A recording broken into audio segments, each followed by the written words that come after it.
Welcome to the story of Millie Salmon and the Infinite Shop. This is Chapter 9, The Day with Dad. We start a second big part of the book where Millie knows about the shop. Today, we find out if that puts her on any more secure footing. I'm the author, Ray Dubicki, and I'm happy to read this story to you. Dad has some reasons for not traveling the universe, and Millie will discover a few of them.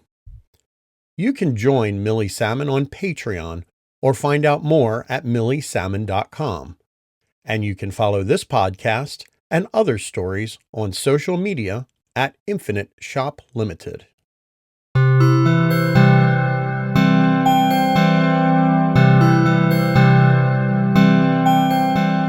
Chapter 9, The Day with Dad. While most of Millie's punishment was lifted, she was still not allowed into the shop without Jules or Stony. Without using the words dangerous or petulant, Jules repeated that they needed to get more information about how the shop reacted to Millie. He even cleared his afternoons to make sure that he was available to go visit the shop any afternoon Millie wanted. She took him up on it once, just to see if he'd keep that promise. Then she left because she really didn't want to hang around in the shop with her friends and her dad. Mom compelled him to make another promise too. Millie found it to be completely acceptable. Saturday morning, Millie put herself together quickly and got out of her room. Mom was sitting in her chair, reading and finishing up a very large mug of coffee. Dad flitted around the kitchen, taking things out of the cabinets and putting them into the dishwasher. Then he took things out of the freezer and put them in the cabinets. Then he moved most of the glassware into the freezer. By the time he made his sixth lap around the kitchen, everything was back in exactly the same place as he had started. Something down the hallway called his attention.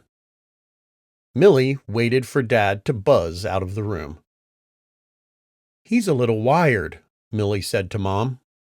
Mom looked over at Millie. She carefully placed a bookmark and took a sip of coffee. "I know you're looking forward to this, and it sits in your mind as some sort of victory over the forces of evil. Please remember that your father is giving up a lot to take you out today. Be nice to him." "What, giving up a day of cooking? Playing with some kids?" "You've heard it, but maybe not directly, so now I'm going to say it very clearly. Dad hasn't stepped out of the shop on another world in, 13 years. He has some very good reasons for this, including me, you, and our safety. This is not just a big day for you. Be nice to him." Millie didn't like this kind of instruction first thing in the morning. Folks called it a teachable moment. Millie didn't need every moment to be teachable. She just needed to hear what was going on. Dad buzzed back into the room and announced, "Well, I think we're ready." "Honey, put your shoes on." Mom had gone back to reading. She didn't even need to look up. "One's that match." He did, bundled up Millie, and they were out the door. With barely a hello to Grandpa, Millie's first question when they got into the shop was, "What do we get to do in Dalabrator?" Jules settled behind the counter at the shop. He ran his hands over the top of the thing and took a deep breath. He was a little lost, but not so far off the track that he didn't recognize the road numbers. He just needed to take a second. The second was over, and Millie was using her "now please" look. Jules felt the expression, the same gentle nudge that Stony used before bringing down the hammer. Jules brought himself back into the now. "No, Dalabrator is going to wait for another day. We have to work by the book," which he pulled from behind the counter. It was tiny, with a new black cover. He flipped pages, flipped back, and flipped forward again. Then he looked up in the air, looked back at the book, and ran his finger down a new page. "Targus 3, Jules," Grandpa called, without looking up from the books he was stacking. "We're in the second cycle." He blushed a little and smiled at Millie. "It's been a while. I didn't remember the standardized date." Dad replaced the little book under the counter and pulled out another. This was not a tiny book or a new book. It wasn't even the meaty tome that Grandpa flipped through while they searched for the lost march. The heavy thud may have been a little theatrical, but at least there was no cloud of dust. That would have been overdoing it. It wasn't so much a book as an ancient, enormous 3-ring binder. The outside cover had been taped and reattached. Some of the pages were pulling out and yellowing. Others were brand new. Dad flipped to one of the sticking out tabs, turned the bulk of the pages, and leafed through a few more. He turned the book to show Millie. This page was not particularly new, but not yet yellowed or faded. The words Targus 3 were written at the top in block-typed letters. Below that were a bunch of abbreviations in a clump, followed by a couple of columns. Only a couple rows were filled in the columns, 5 to be precise. 2 gave Millie the idea they would involve fixing something. The other 3 had names she didn't recognize, followed by a bunch of numbers. "We have 5 things to do today," Dad started. "At the top of the list, what we will do last, just for where it takes us. We have to go upstairs to take care of the 3rd thing." "To Grandpa's apartment?" "No, to the mechanical room. Item 4 is on a planet where we're going to have lunch. And item 5, well, you know what? A quick visit to Harquat would be a pretty good way to fill the morning. Before that, the first thing we have to do is a little bit sad business. Not so much sad as a passing. We have to close a storefront." "Where? Earth?" "No, not on Earth." "Are there any other storefronts on our planet?" Millie asked. "Are you looking for a cheap trip to Europe?" "No. Where are the other shops?" "I'm not telling you." "So there are other storefronts." Dad looked at her with such a strained mix of admiration and irritation that he almost went cross-eyed. "Humans are a unique breed. No one else invented instant coffee and air travel at the same time. Truly a species that mixes the worst and the best all at once. There are a couple other storefronts on Earth, but we've kept them open for nostalgic purposes rather than utility." "What do you get nostalgic for?" "Me? A good curry, mostly. But there are a couple regular customers that we're not prepared to cut off. When they go, the world is interconnected enough that a single storefront will be enough for the planet. It's funny, the moment a world needs the shop, the moment when it's most important to have a depository of tangible memory, it's the same moment when the fewest such places can exist. People will go between the big cities enough to recognize us. We won't be able to conceal the shop." Dad paused for a second before adding, "And as much as I'd like to announce the existence of other worlds from the highest mountain, some places just aren't ready." That seems silly to Millie. Why wouldn't Earth be ready to know about other planets? Most people already talk like there's aliens. "Think about how terrible that instant coffee is. Earth is not ready." Dad got out a large key ring and a broom. He went to the back room and came out with a bucket full of soapy water. "Do you want to wash or sweep?" "Sweep, I suppose." "Grandpa, do you have a preference?" "We're on wash duty, Jules. Don't try to get out of it." Grandpa pulled out a particular key from his own immense ring and did the lock. They went into a late afternoon sun on a different world. The street was not paved and not straight. It curved up, following the gap between 2 buildings. 2 gray slate stone sidewalks followed the curve. Some people were out on the streets. They didn't look notably unhuman. Arms, legs, faces with 2 eyes and no bumpy foreheads. There was a grace to the swing of their arms and legs, very similar between the two. Branches of long leaves in a wind, very mismatched to the barrel chests and thick waists. The buildings looked strangely similar to the people, tall structures made of thick and heavy brick, only with ornate inlaid frames around the many windows. All of the decoration was intricately colored with scrollwork and carved flowers. The bricks themselves were closer to deep blood purple than bright red. The bright colors of the windows and doors popped out from the dark walls. "After we close," Millie asked Grandpa, "will we ever see this world again?" "Absolutely," he said. "Valencia is a wonderful place, with a music called Fizz that would be sad to lose. There are a number of other storefronts on this world, but they are quickly connecting all of their big cities. There is a very fast and powerful locomotive network that is stretching across this continent. Multiple locations will soon become redundant and dangerous." Millie swept the sidewalk, while Grandpa and Dad ran their washcloths all over the reachable surfaces of the shop front. It brightened up the place enough to make repainting unnecessary, which was exactly what Grandpa was hoping for. Standing inside the doorway, Dad took out a second cell phone, not his normal one, very evident from its brick size and scrollwork around the edges that looked like an ugly picture frame. He typed in a few keystrokes. All of the windows that should have been looking into the shop went from a dark and hazy view into the bookstore to blacked out with smeary paint. The last thing they did was hang a "For Rent" sign on the front door. Back inside, Jules checked the first thing off the day's list.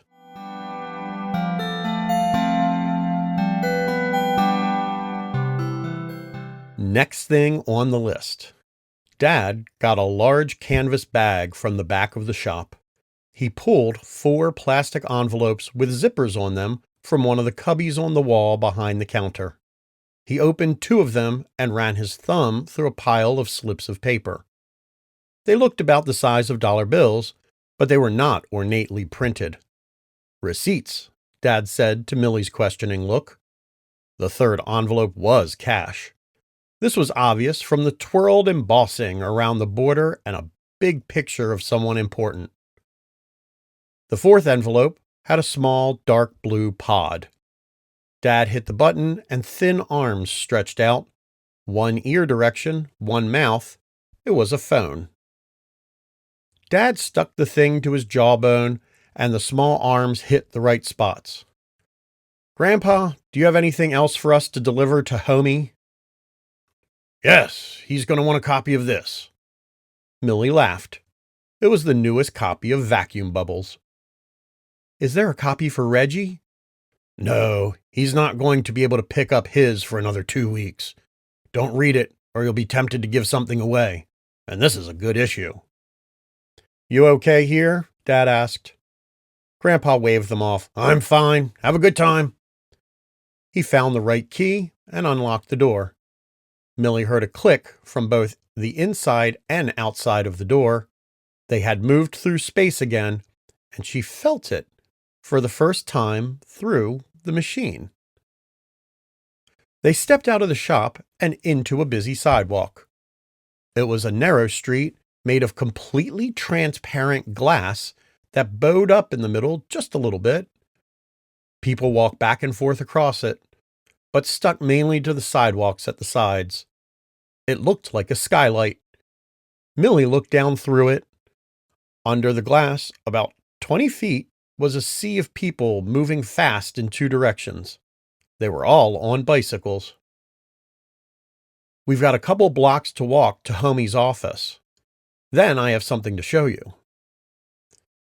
The people on the sidewalk were not exceptionally different than Millie. The clothes seemed more formal, with very tall collars, tight ties, and big buttons. The colors were brighter, but transient. They moved through a glassy rainbow as people passed. Every shade was vivid with none of the dark blacks and dull grays. The females had tall hats and universally wore their hair long and tied backwards. Every man was bald and wore a silver halo around the crown of their shiny heads. Dad rooted around the canvas sack and pulled out a helmet like the one worn by the bikers on the highway below. "I don't have much hair left. I'm not giving it up just to visit Harlquat," he said, letting the strap dangle off his chin. They started up the hill. Dad was right. Homie's building was not further than Millie walked to school, though it didn't feel like a building. It felt like a sail. The building was the same fabric that the people wore on their suits. On this building, it shifted between purple and brown.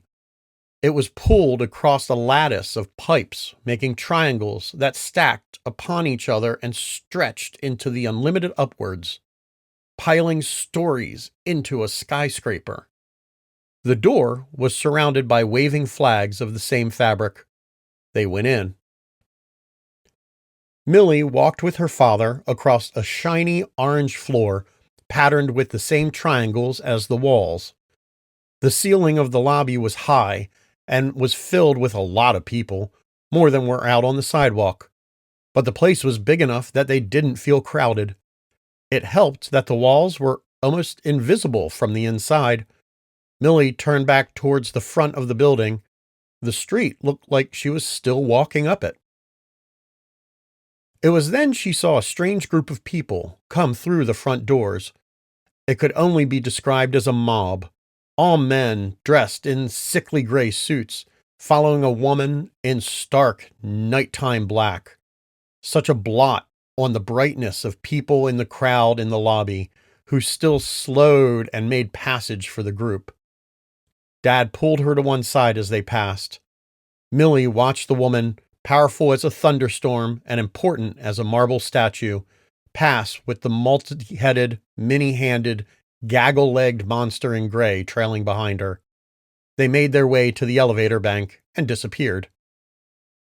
Only hearing the clicking of the woman's hard shoes across the floor did Millie realize how quiet it had been, and with her passing, the calm tranquility returned.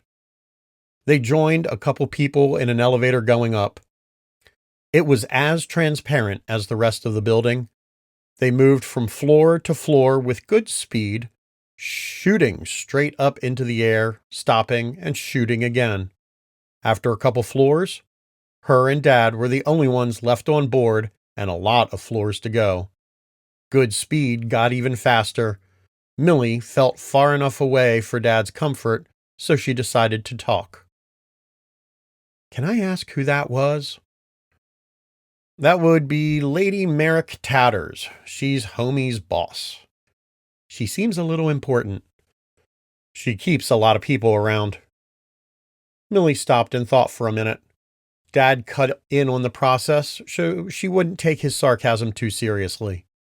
"She is really important. If this," he waved his hand, "was back home, it would be considered something between a very large bank or a fairly good-sized country. She's the president. One of the few times you'll ever hear about someone smart enough to deserve the position, too." That wasn't Millie's only question. She couldn't stop looking at the outside through the paper-thin cloth walls. Does everyone wear the same fabric that the buildings are made out of? "Yeah, it's a fiber from this crazy plant called the fluff that grows in the lowlands. Cheap stuff, grows like a prairie fire, and tender as dandelions on the plant. But once it's dyed, it's 1,000 times stronger than steel and still super soft. But I can see through it." "Only from the inside. That's why you don't wear your pants inside out on Harlquat." He gave a self-satisfied smile. Millie wondered how many years he was waiting to tell that joke. The elevator doors opened to the top floor. It was like they were standing inside a box kite floating above the park. A couple of the interior walls were opaque. Those must be important people's offices, so they could see out them but not be seen. Dad walked over to the man at the desk and announced his appointment with Homie. Or Millie thought She heard him say understandable things to the man at the front desk. The secretary offered Millie a candy from the dish on his desk, but the meanings formed inside her head. The actual words in her ears were foreign and unfamiliar. Say thank you, Millie, Dad said, but not the words. The words sounded strange, with a whistle and a long click. The meaning floated in the air and landed in the right spots on her brain. She understood. She froze. Just say thank you. It was supportive, Dad. He wasn't scolding. He knew something she didn't. He was teasing her to do something she wasn't ready to do. Lightly, she whispered, "Thank you." The meaning came out, her words did not. New words replaced them. She clicked and whistled as well as Dad. She did not feel successful satisfaction. She didn't work at this. She'd finished 3 years of Mandarin immersion camp and worked tirelessly just to hit the pronunciation of go pee. That was an accomplishment. This was a trick. They sat in the waiting room chairs, Millie sucking on a hard candy with a flavor between a sour blueberry and a mushroom. Not awful, but just a bit too meaty. Dad quietly tried to explain the language thing. It's a side effect of the shop. The biological brain is very capable of understanding a lot of things. Travel in the shop primes your brain to be accepting. Her brain didn't feel particularly accepting. A strange part felt uneasy. There was more than just the language. The ship is a translator. I get it. Easy enough. But I don't like how the building moves. You can see the mountains shift from this high up. The crags at the bottom edge of the horizon bounced, then grew just a little. There are mountains, and yeah, it's very odd how the building moves. We'll talk about that after we meet with Homie. Millie watched the uneven edge of the sky as the rippling mountains bounced again and grew some more. A small bounce, slightly growing, bounce, grow, bounce, grow. She was dehypnotized when a small man approached them and directed Dad into the offices at the end of the floor. They walked down the hall and Dad stopped. He took off his helmet and rubbed his head. Kind of a scratch, kind of a brain motivator, but nothing else because his hair was too short to go anywhere different. He wore the expression of having descended the mountain only to see a flooded bridge before camp. Then he took a deep breath and looked at Millie and smiled. He pushed through the double doors, which opened to a very square, bald man who stood up from his desk with a start. "Bitter nectar! It's Jules! You've gotten old! I didn't realize they sent you. Does this mean your exile is over? Did you finally defeat Captain Listing?" He came to Dad at almost a run and clasped him on both elbows. Dad did a small curtsy, and this small river rock of a man patted him on the elbows a couple more times before releasing him. No, Listing is still out there stewing at us. Homie, I'd like to introduce you to our daughter, Millie. She has become interested in the workings of the shop, so I'm taking her on shop business just for today. Homie measured her from top to bottom. "Young lady, you are very obviously being raised by your mother. This man could not have produced someone so well put together." "Dad and Mom both do a very good job raising me." All clicks and rolling tongues. "She makes my point." Homie patted Jules on the elbow again and went back behind his glass desk that was the size of their kitchen. "You're here for a reason, Jules. Let's see the records." Dad handed over the 3 envelopes. Homie started rooting through them and pulling out slips and typing in the air. His fingers flitted and pinched between 2 thumbs on his right hand. If it wasn't typing, he was making the weirdest shadow puppets. He counted the cash. Little lights appeared on his silver halo, flashing gold and white, The points moved around the outside in no real pattern. Then they stopped. Millie leaned into Dad and whispered, "The shop made all that money?" Homie spoke up. "Kind of. You also provide some services, too." He shot a look at Dad, who was surprised, and then began shuffling through his bag. The Vacuum Bubbles comic was produced and handed to the banker. "Perfect," said Homie. "Now, continuing your question, we are one of the few places allowed to handle your money. Otherwise, it screws up the local world's economy." He enjoyed the thought. "Took a few times." "And a few crashes," Dad cut in. "Economic readjustments, but we make it work." Homie looked at Millie. "Best solution was your mother's idea. Bankers here can prescribe narcotics." Dad laughed. "That was a lot easier than I thought it would be. Convincing your government." He trailed off into another thought. Millie brought him back. "So people in this world know about the shop?" Homie responded, "No, not any more than they do on your world. But our home cluster has a couple other civilizations, so your mother was just a visiting expert from one of them. People accept things you tell them if they are uninterested enough." Dad looked at Millie. "This is where we start talking money. How much of this are you interested in?" "All of it." Dad nodded. "Fine. We pay for everything we use, but not at the same time, not to the same people, and not in the same currency. And the shop needs a lot of things, but not as much as we buy, so we sell the extras. Some things accrue value at irregular rates. Those irregularities can be supplemented with off-world money and disappear into the economy." Millie forced a giggle. You're laundering money." She asked an important question in a childish way, in turn forcing Dad to dad-splain, using little words and his dad voice. "Dear, laundering is when you do something illegal, then buy legal things to hide the money. There have to be laws against the act you received money for.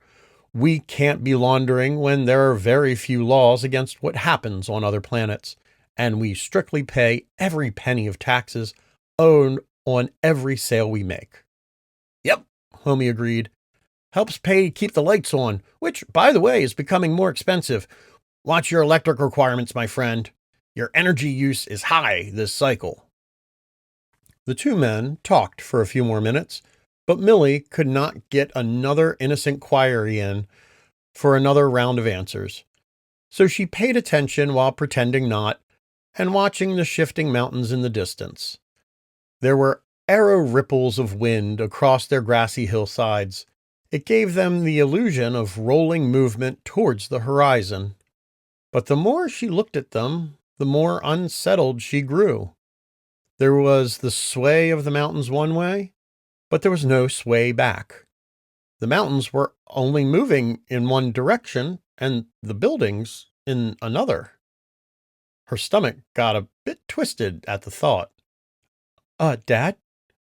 She felt the sound of discomfort in the back of her voice. Dad did too, and immediately stopped the conversation. "Dad, is the entire city moving?"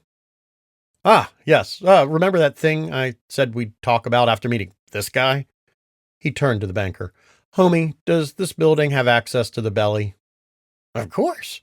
It's the cafeteria where we take people for lunch. I'll join you. Can use something to drink after checking your math." Dad reset his helmet to reinstate his pitiful disguise, and they went back to the elevator bay on the top floor.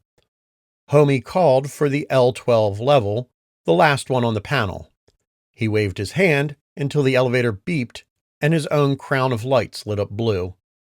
The elevator started to descend without stopping for more passengers. They watched floors ascend through the clear fabric walls. Instead of stopping at the lobby, they kept moving. More floors passed, and Millie couldn't help thinking they were getting warmer. But the underground was not dark or closed off. The elevator could still see out, and the views changed. There were still floors of Homie's building on one side and regular beeps from the elevator, but the other was layer after layer of stuff. She saw the bike highway. She saw broad pipes for water or heat or something. There was steam. There was a huge bay of machines. Homie provided some running commentary. This is the refining plant and the mobile ship controls, and here we are at the belly. The elevator opened to a floor that looked like the top of the building, just upside down. People walked across the transparent ceiling, floating above another ground that was hundreds of feet below. Millie hesitated to step out until she realized the floor of the elevator had been clear. She was floating above the world already. She just hadn't noticed it before. Forests of similar upside-down booths spread across the underside of this ship. These must be the lowest level of all the tall buildings above, Millie thought. She looked at the edge of the false sky as the hull curved away from them in all directions very far, broken only by the observation booths and the city's legs. Legs. The city had legs. They were not floating high above the ground. They were being held up. From all around the underbelly balloon, thin legs descended towards the ground into graceful points. They were just bumps on the fabric, but stretched from her roof to the ground hundreds of feet below. Pencil-thin mechanical crawlers that you could see through the faint fabric, pushing and stretching the fabric. 100 feet, each hundreds of feet long, little zits stretching the skin of the city's underbelly. Each one touched the ground and whizzed by the observation deck. Millie looked harder and readjusted her own belly. She closed her eyes and opened them to look again. The points shot down and seemed to speed by, but the city moved over top of them. The legs would push down, a machine pencil pushing through the fabric, and they would stay on the ground in one spot, and the city would move over the leg. 2 legs moved by the booth on opposite sides. It was them moving past the legs.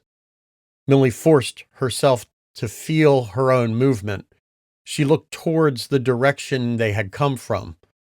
In the distance, she could see new legs erupting from the front edge of the ship and spreading across the underside.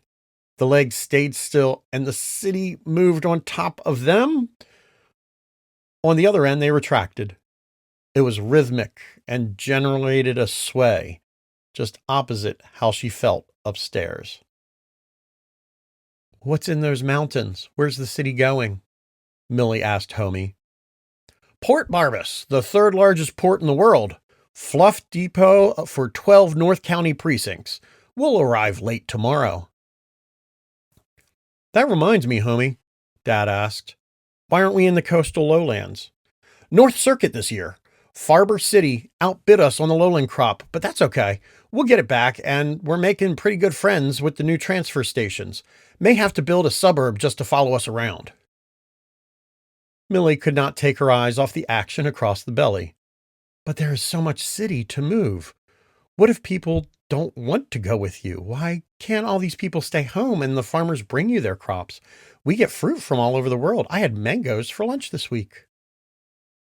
Homie appreciated how impressed she was with his city. "Undyed fluff plants are so heavy that it takes a dozen head of cattle to move each one. Processed, they're light as a feather. So it makes sense for us to move the processing towards the farms rather than them bring in the fluff hundreds of miles across the barrens. And the dyeing process is not easy enough for any one rural town to take care of. So we take our expertise to them. We wouldn't get any fabric to any markets if the cities did not move towards the farms." "That is also," Dad interrupted, "where we have to go, my friend. The shop just doesn't take care of itself." Homie understood it was time to leave.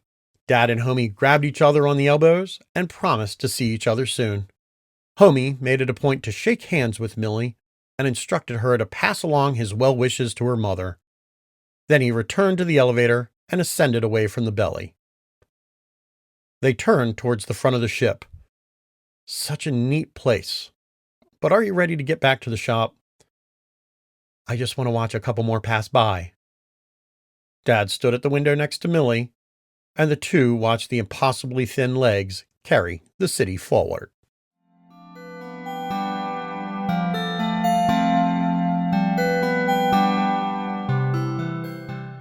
Back in the shop, Dad checked off the second thing in the big tome of jobs for the day and went to the back of the shop. Grandpa was arranging the atlases on a shelf next to the door. "Was Homie surprised to see you?" "He was nice. Seemed surprised to see Dad." "Homie's been busy man for a while. He doesn't come to visit, so I've only seen him on Harquat. That would mean your dad hasn't seen him in years." "Do a lot of people know about the shop?" "The knowledgeable." She heard Mom talk about the knowledgeable when they were looking for the lost march. "Those were the people who were keeping a lookout for us." "They still are, just on lower alert." Millie thought about the second word she heard. "And there are acolytes." "Yes, like Firth," Grandpa said. "They are folks who have worked in the shop. We can trust them with a lot on their worlds because they understand a lot about the shop."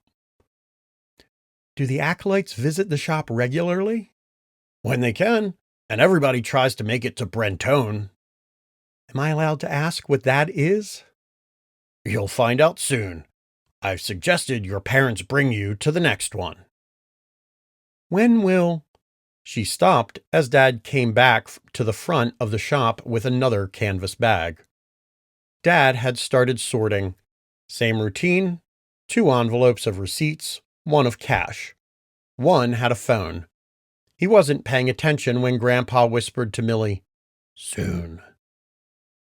All back in the bag, Dad put it on the counter and looked at Millie.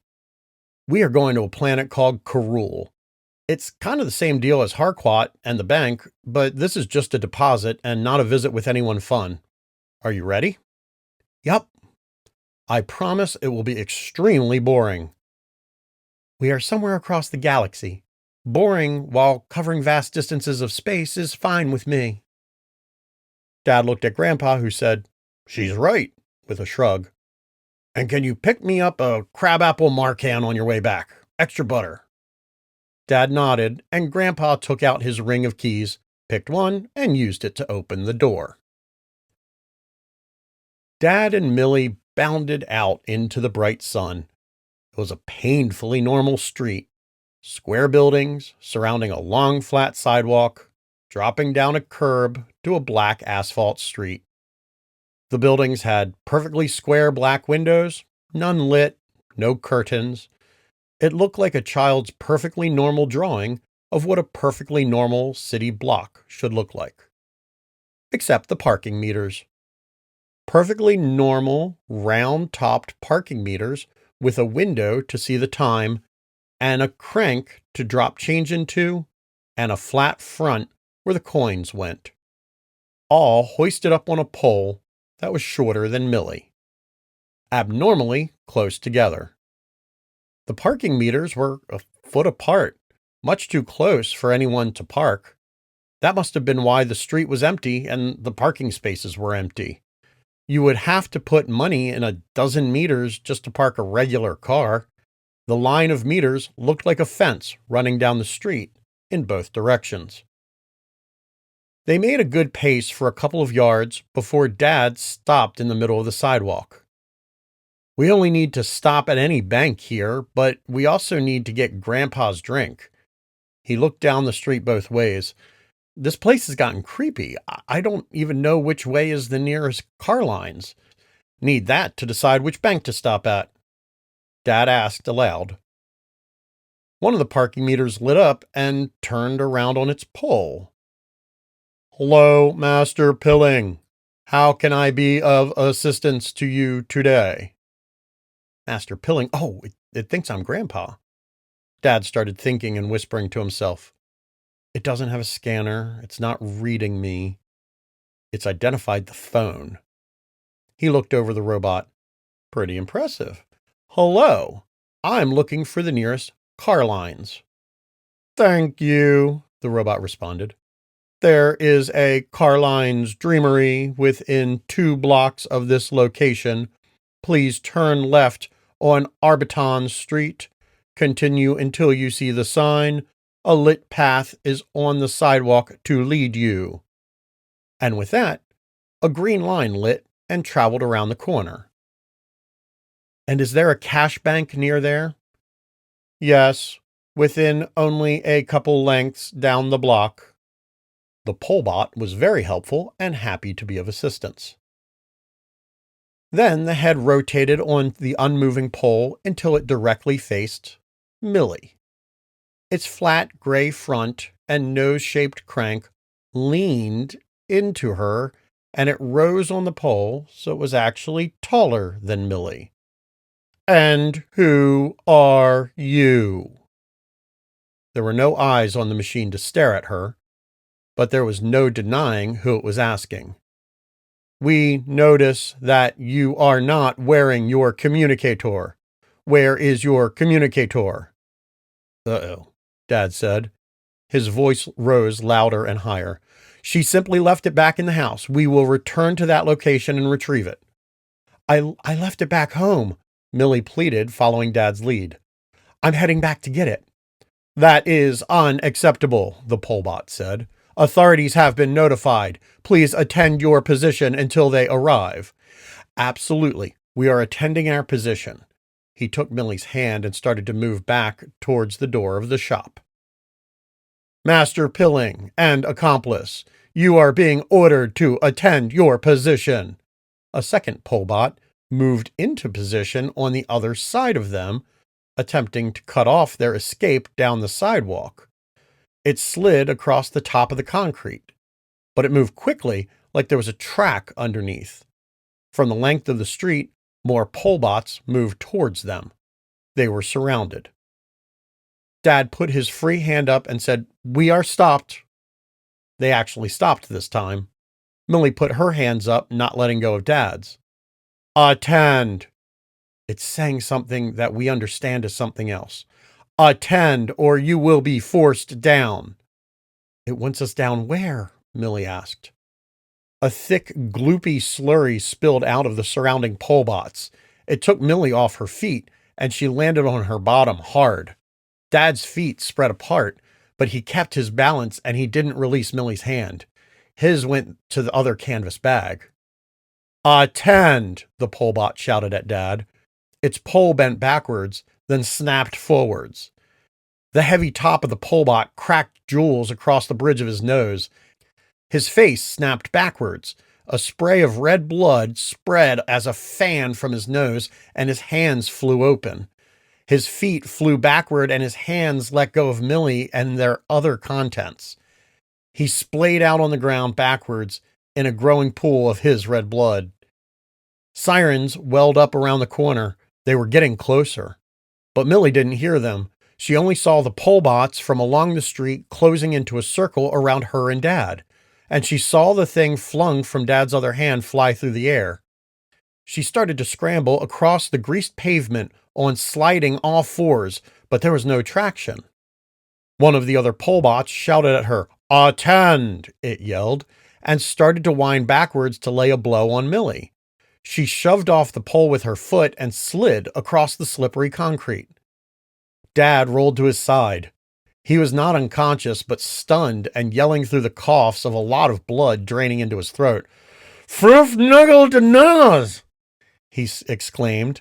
He struggled to see Millie as he struggled to slide towards the lump he threw. Her momentum shot her past the lump, but not too fast to grab it. It was a phone. "First here!"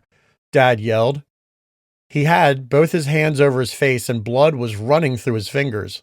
The polebots tried to squeeze him and the rest were coming at Millie. Millie held the phone and immediately knew it was very wrong. It was the size of a big stapler, but it was unbalanced. It didn't feel right in the hand. Something said it was not a phone of this world, but only a phone for this world. There was stuff added to it so it would fit in. Millie realized it had a false bottom. "First safe!" Dad yelled again. The polebots completely circled around him, but were struggling through or over their own goop to get to her. Millie looked over the entire phone, searching for a panel. It had a small screen across its middle, She pulled it. The bottom snapped off. There was a blue button underneath. The Polbots tightened their circle around Dad. He was lifted up off the ground, yelling and straining against the steel pipe bases. They were beginning to drag him down the street, and he was giving them a fight to do it. Millie saw an electric cackle between the heads of the Polbots. They're about to zap him, she thought.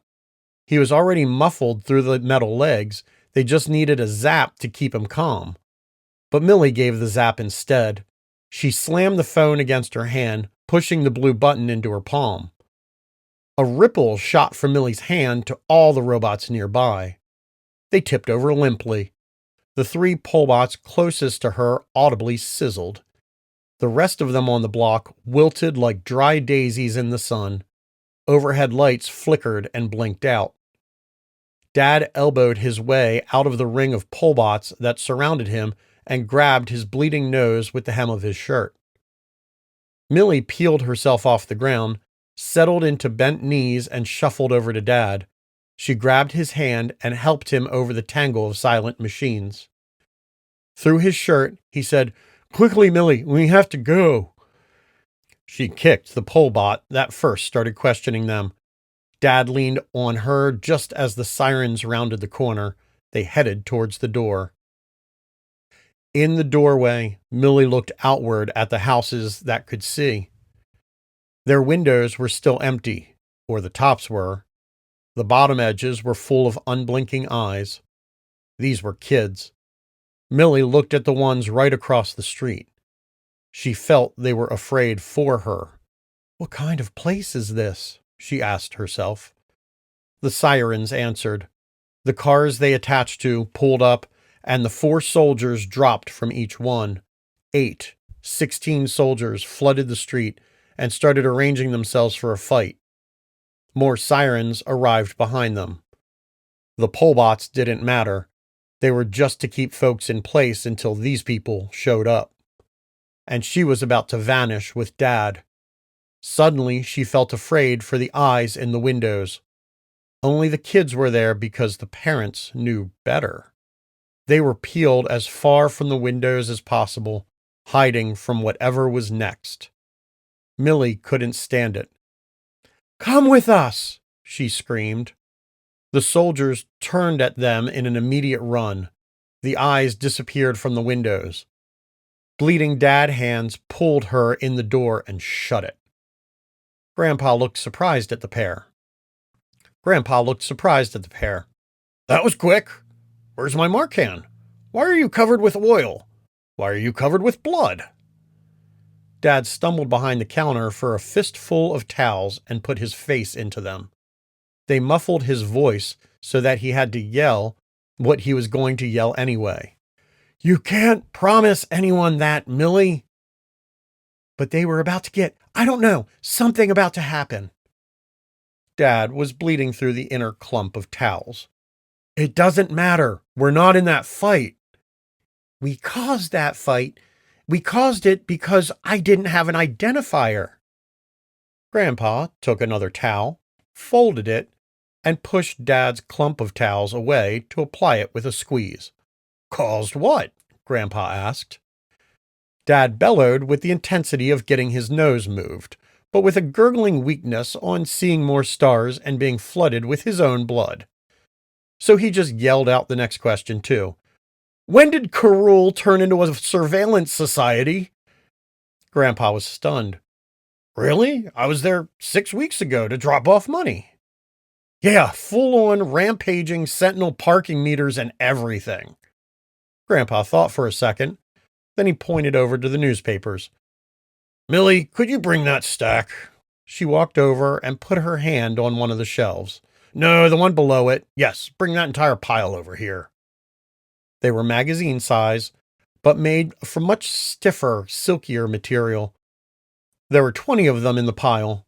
The top one featured a photo of 2 kids and their parents on a rocky beach, smiling in the sunshine. The headline next to it read, "Republic Day, Fantastic for Families."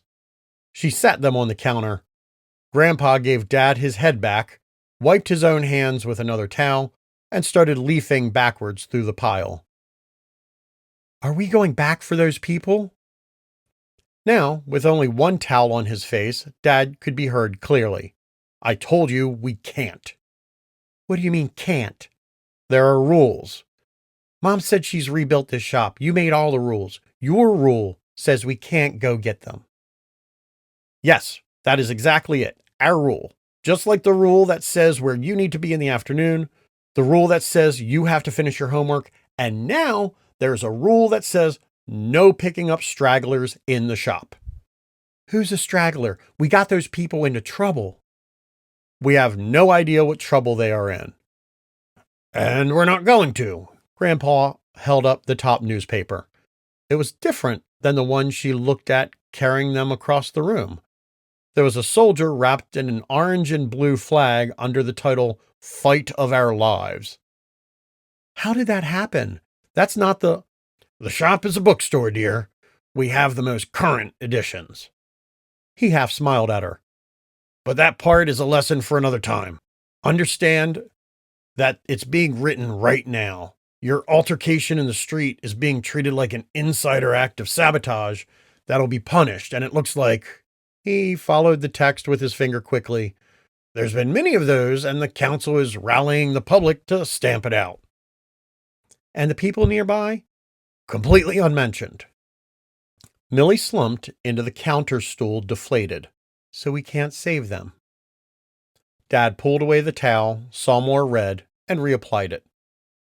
We don't need to help them because they don't need saving.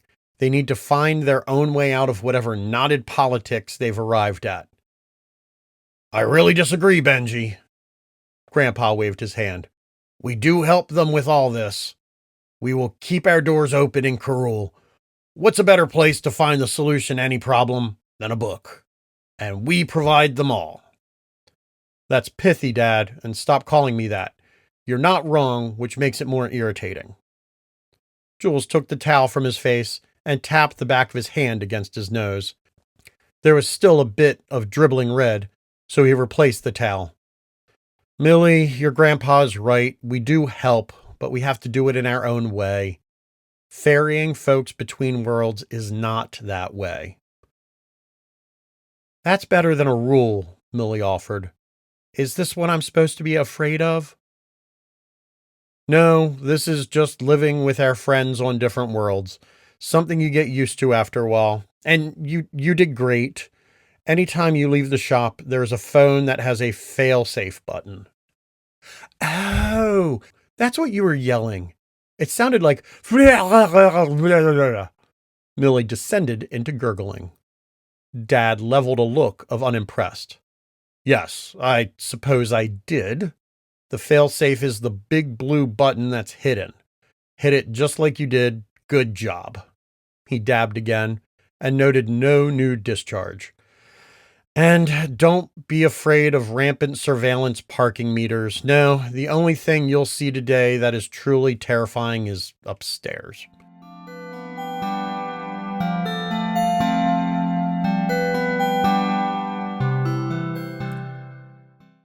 Instead of a promised lunch on Karul, Millie sat across the shop counter waiting for her father to clean up after his bleeding nose.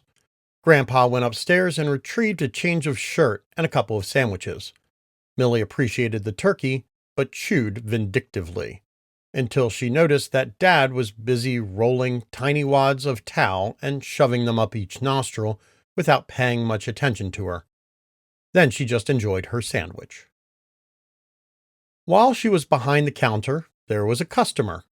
Dad excused himself to avoid scaring off business with one of his giant nose tampons, leaving Millie and Grandpa brushing sandwich crumbs off their fingers and waiting on the woman. She was towering, fully consuming the doorway as she passed through it. She wore a tunic of somber violet that tapered into a turtleneck ending snugly at her chin. Her face was painted orange under hair of the same color. It was a fully human face, but uneven, like only half of a puffy balloon deflated. The right cheek dragged and her right eye was almost closed. 2 long braids of broad black leather crossed her chest. When she nodded at the pair and turned down the bookshelf, Millie saw the leather crossed her back and counted 6 small children tied across. Each one was in various states of dozing. The woman turned towards the room full of mystery novels and ducked out of sight. Millie shrugged at Grandpa. Tristeron Sisterhood. She is a surrogate mother for the completely infertile monarchy. Should we offer her a place to sit? No, she'd be insulted that you think she couldn't bear the weight of her children. She usually comes in here to wander quietly. How do you remember all of these things? Some of them you just don't forget. Others keep coming back after you try to forget them. Are there greetings and special titles? Most people just want kindness and respect. We always do that. You quickly learn the exceptions. Dad poked his head around the corner and saw the room was clear. He was in Grandpa's shirt.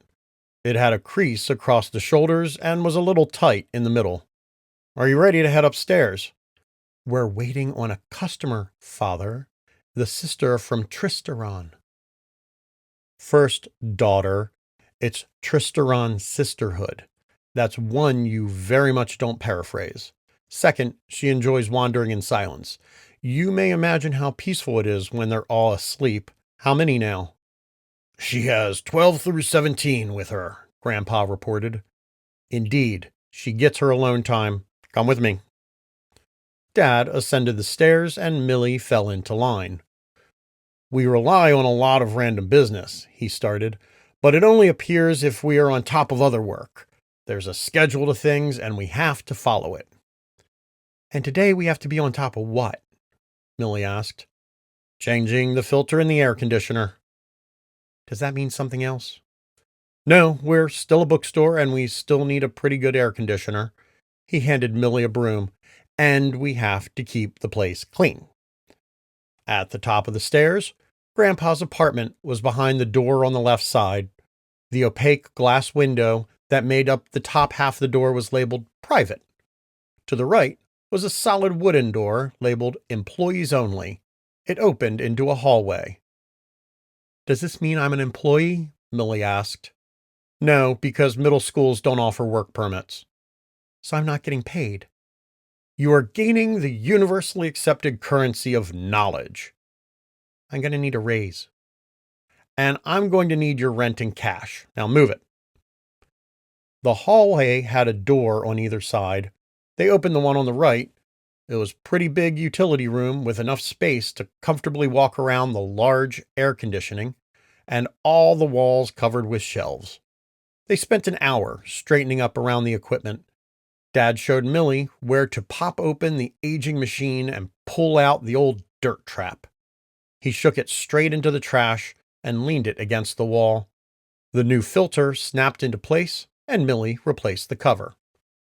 She swept around the far side of the unit while Dad ran a cloth over the shelves. There were toolboxes and bins full of extra wires. One whole shelf was light bulbs. Dad continued to talk. The constant movement of his hands seemed powered by the number of words that came out of his mouth. It was a sound Millie was used to during their cleaning and would not have felt right to be mopping up the place without Dad's voice. Whether it was the second bathroom, the kitchen floor, or this interstellar air conditioner, it didn't matter. Cleaning meant talking. Finally, Millie asked, You said this was going to be terrifying. Spiderwebs. Yeah, really. Were you joking? Oh no, that's the other part of what we have to do up here. AC room is done. He snapped his towel and hung up the broom. Now let's check stats in the machine room. He took Millie's hand, opened up the extra door. The all of existence opened up before Millie. They walked into the tiny room that was every strobe of light, camera flash, and movie jump cut firing off all at once. The only tiny retina cell at the back of Millie's eye that was not firing at full capacity was the one still recovering from looking at the closest sparkling parking meter when it frazzled. The rest struggled to keep up with this massive assault, and Dad kept talking. At some point, very large things appear to repeat something that is very small. A city grid looks like a circuit board. A nebula looks like the back of your retina. What you are seeing is the mechanical universe with orbits and trajectories written in the tangle of wires and connections of the machine. She stared at them, and they glowed back with the force of a star. She could see calculations moving through the rotation of a world and the resulting output in the twists and interactions of quarks. This is the persistence engine that powers the shop. It is countless smaller machines that are organized into groups that are themselves machines. These groups are grouped into new machines, and the bigger groups are grouped. Each time he spoke, the room stepped out and a whole new series of numbers and lit wires erupted. Dad was explaining this to her in the weird shop language that she was beginning to understand was just the writing of ideas directly on her brain. As Dad explained more changed in Millie's view of the persistence engine and the shop. He stopped. Millie looked at her father. He read the twitching of her eyes to suggest that the sights in the room and his explanation were overwhelming. So he started talking again in very slow and methodical language. He talked about a series of important workstations full of tools carefully placed. He talked about the solidness of the place and its connection to the rest of the shop. He talked about the engine being housed in a functional body and the ability to gauge its productivity and power in very simple ways. Like the words on Harlquat had resolved themselves into meaning inside Millie's mind, the whole room resolved itself into something painfully familiar and completely new and still coursing with the energy of computation. Just firm and touchable. "What does it look like to you now?" Dad asked, in very clear, regular language. "Kind of a garage. There's workbenches and a canvas cover shaped like a car." Her mouth was drier than the time she finished off a bag of pretzels, thinking she could get the last few pieces and ending up dumping the entire pit of remainder salt into her mouth. "Good. That's where I am also." He walked over to the car-shaped cover and pulled back the dirty fabric, revealing a car. It was a very old style with bug headlights and a lot of chrome. Dad opened the door and got in. "Do you want to look?" She came around to the side, not sure if the floor was going to start throbbing with light again. It looked like a solid car, one that would run and would make people turn and stare if it was on the street. She even noticed it had tires, so it didn't do something crazy like fly. She climbed in. Dad pulled out a set of keys and started the car. The interior lights came on, and the gauges found their comfortable states. He pulled the notebook out of his jacket pocket and started writing. He tapped on one gauge and cleared some dust off another. Then he revved the engine and looked to Millie. "How real is this?" Millie asked. "Plenty real, but not precisely factual. This is the most comfortable way that I see this room. It looks different for your mother and your grandfather, but I'm introducing it to you, so this is what it looks like now." "How does Mom make it look?" Dad laughed. "It's kind of inexplicable, but remember she rebuilt the thing, so she likes keeping it in its place." Millie ran her hand on the dashboard. That felt textured and leathery. She wiggled the door handle and felt its heft. Real enough, the door popped open. She got out of the car and moved around the room. Tools could be picked up and had weight. She looked at the pegboard holding tools on the wall. She squinted and waved her head and shifted her gaze and looked through the holes and pulled away from the wall and leaned really close in and, "I see," she whispered. Dad got out of the car and replaced the cover. "What was that, sweetie?" She clucked her tongue and got herself back into dry mouth. "This is a lot." "Are you okay?" She breathed through her mouth a few more times to show Dad how full her brain had become. "This was a big day. Do we have much more to do?" "One last thing." Dad smiled at Millie, put his arm around her, and they staggered down the stairs. "One more drop-off," Grandpa said. He pulled a book from underneath the counter again. This one much smaller than the earlier binder, but bigger than the universal date calendar. It was a ledger book. "Took care of it while you were upstairs." He handed it to Dad. Grandpa gave Millie a hug. "You did well today, so very well." He turned to Dad. "I want her back." "She's coming back," Dad admitted. They opened the front door, and Millie was looking out onto Barber Avenue. The strange din of an early twilight was so normal. Millie squinted and moved her head. This didn't change reality at all. Dad prompted her to head down the street.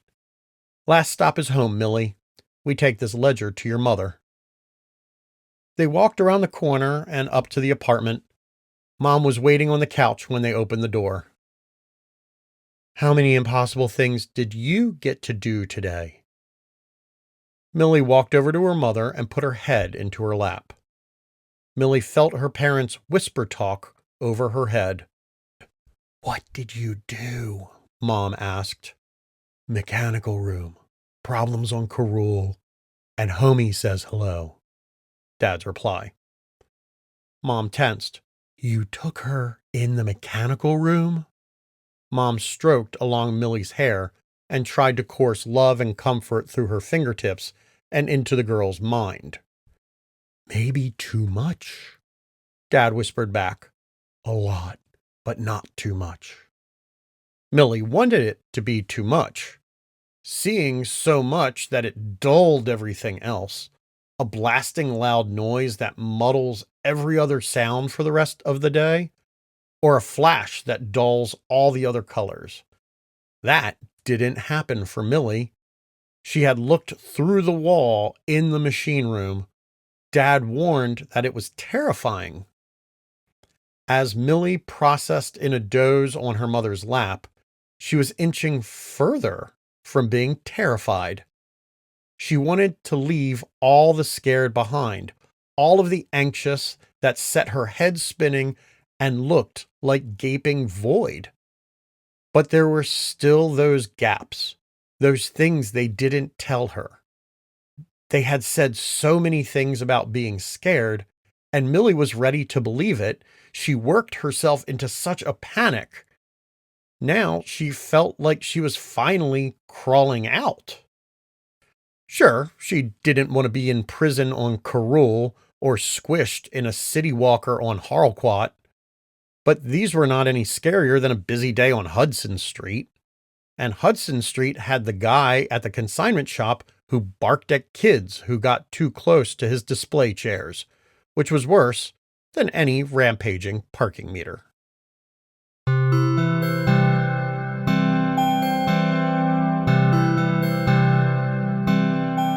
This was Millie Salmon and the Infinite Shop, Chapter 9, The Day with Dad.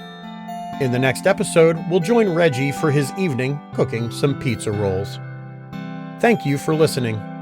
You can find more about Millie at milliesalmon.com or join us on Patreon. Please like, subscribe, and leave a review on whichever podcast app you use. Millie Salmon and the Infinite Shop is a production of Infinite Shop Limited, which you can follow on all social media platforms.